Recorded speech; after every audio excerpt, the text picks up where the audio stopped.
मैं doctor Gajendra Gupta BBD government college Chamanpura से बोल रहा हूँ।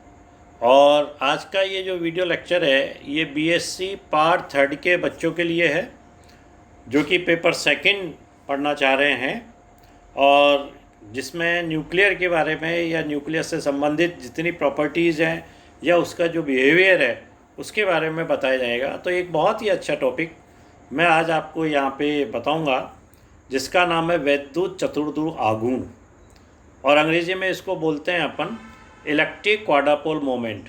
तो बच्चों ये जो इलेक्ट्रिक क्वाड्रापोल जो मोमेंट है विद्युत चतुर्ध्रुव आघूर्ण, एक्चुअली में इसके बारे में ज़रा सा मैं आपको बताऊं कि कोई किसी भी नाभिक का जो वैद्युत चतुर्ध्रुव आघूर्ण है नाभिक में आवेश के वितरण के सममित होने को प्रदर्शित करता है।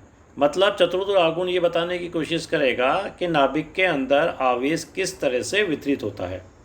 इसकी सहायता से नाभिक की हम संरचना प्राप्त कर सकते हैं और इसकी सहायता से नाभिक में लगने वाले बलों के बारे में महत्वपूर्ण जानकारियाँ अपन निकाल सकते हैं।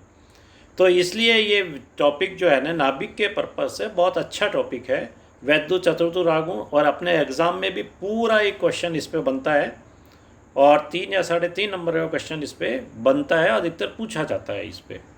क्यों इस वैद्युत चतुर्ध्रुव आघूर्ण को निकालने के लिए बच्चों सबसे पहले मैंने यहाँ एक आवेशित नाभिक की तरह एक पिंड को कंसिडर किया है, और इसमें अगर आप देखोगे तो यह एक छोटा सा वॉल्यूम डीवी मैंने यहाँ कंसिडर किया है। एक छोटा सा वॉल्यूम डीवी उसको अपन ने यहाँ पे कंसिडर किया है, और ये इस पे ओ बिंदु पे 3 एक्सिस, आप फिगर 1 देखो, ओ बिंदु पे 3 एक्सिस एक्स वाई जेड मानी है, और इस डीवी जो आयतन लिया है वो भी एक आवेश, इसके अंदर कोई ना कोई आवेश बैठा हुआ है क्योंकि ये आवेशित है नाभिक।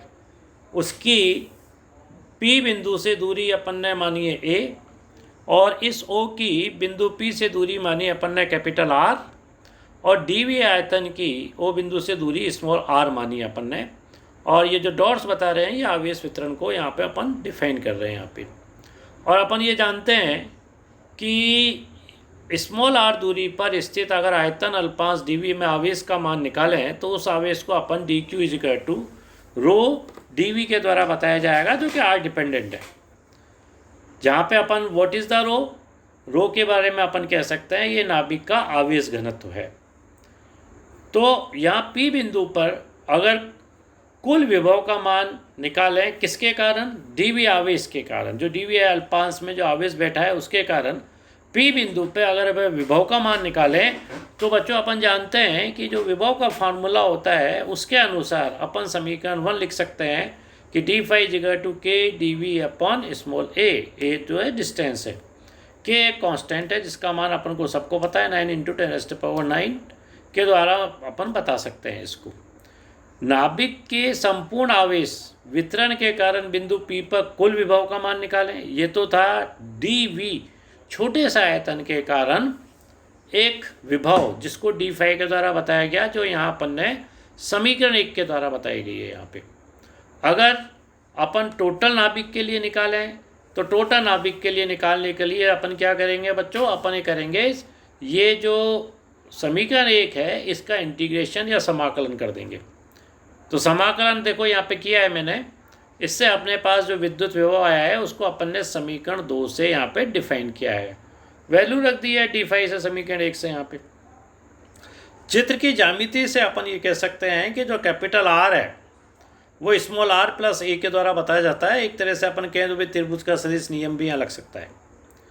और इसका अगर परिमाण निकालें, इसको स्मॉल ए निकालें तो उसको capital R minus small r कह सकते हैं, और परिमाण निकालें तो परिणाम को अपन जानते ही हैं कि परिणाम of small a under is equal to under root capital R square plus small r square minus 2 capital R small r cos theta. इस तरह से अपन इसको डिफाइन कर सकते हैं, और इसको सॉल्व करके 1/a का मान अपन ने यहाँ पे निकाल लिया है। इस 1/a is equal to 1/r bracket बंद 1 + r square upon capital R square minus 2r अपन कैपिटल आर कॉस थीटा, और ब्रैकेट बंद करके इसकी पावर -1/2 आ रही है। इसको सॉल्व करने के लिए अपन बाइनोमियल थ्योरम लेते हैं। बाइनोमियल थ्योरम अपन सब जानते हैं कि 1 प्लस एक्स की power n is equal to 1 plus n x plus n minus 1 x square upon factorial plus so on.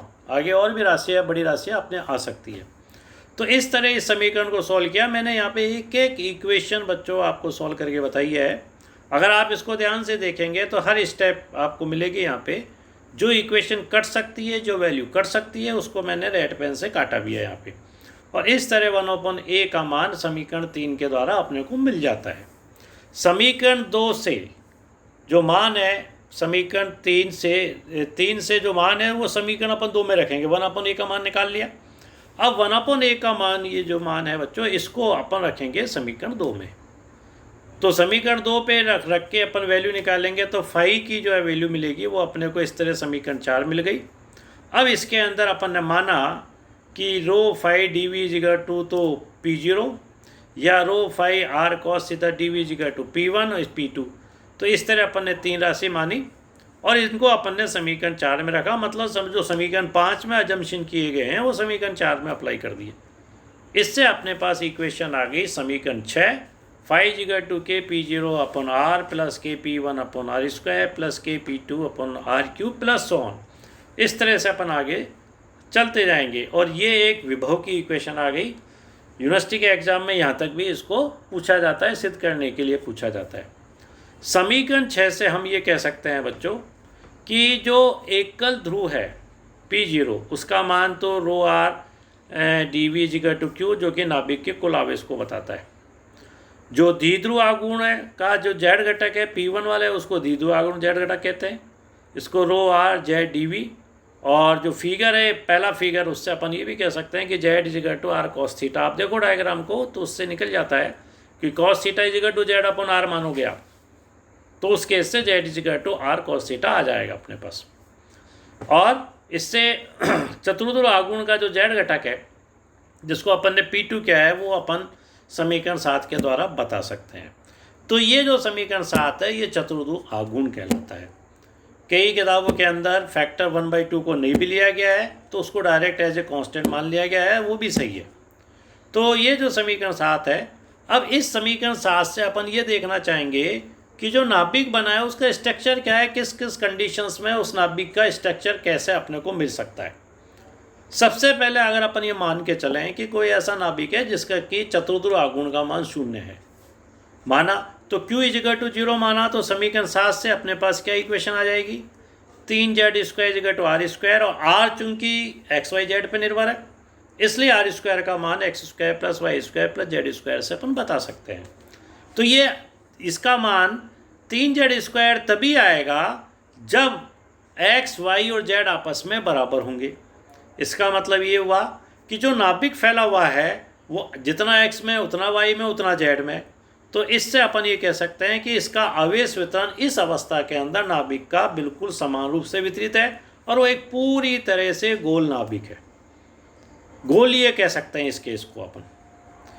तो ऐसा मतलब ऐसे नाभिक जिनका Q इजिकल टू 0 होगा वो पूरी तरह गोल होंगे।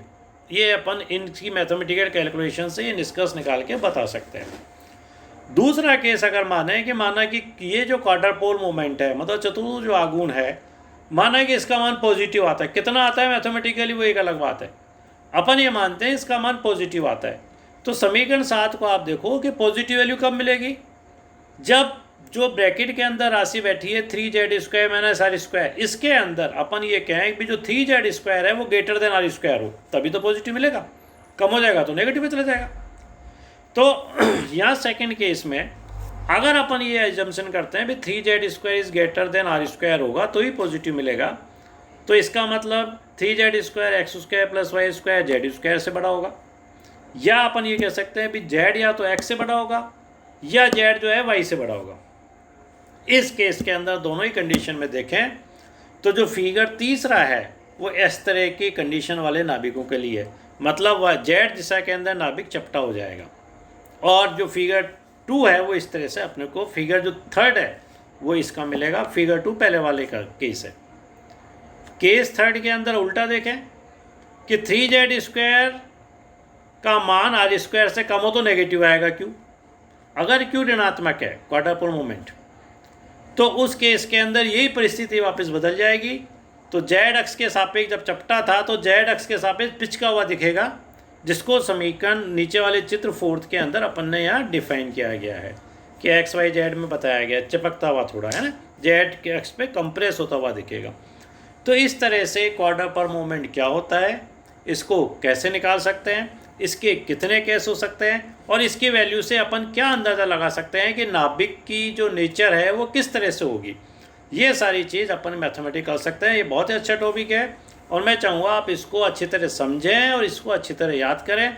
आपके एग्जामिनेशंस की दृष्टि से बच्चों इसके निश्चित रूप से एक इम्पोर्टेंट टॉपिक होने का बहुत आपको जो है ना बहुत ही योगदान मिलेगा अगर आप इसको अच्छी तरह याद कर लोगे।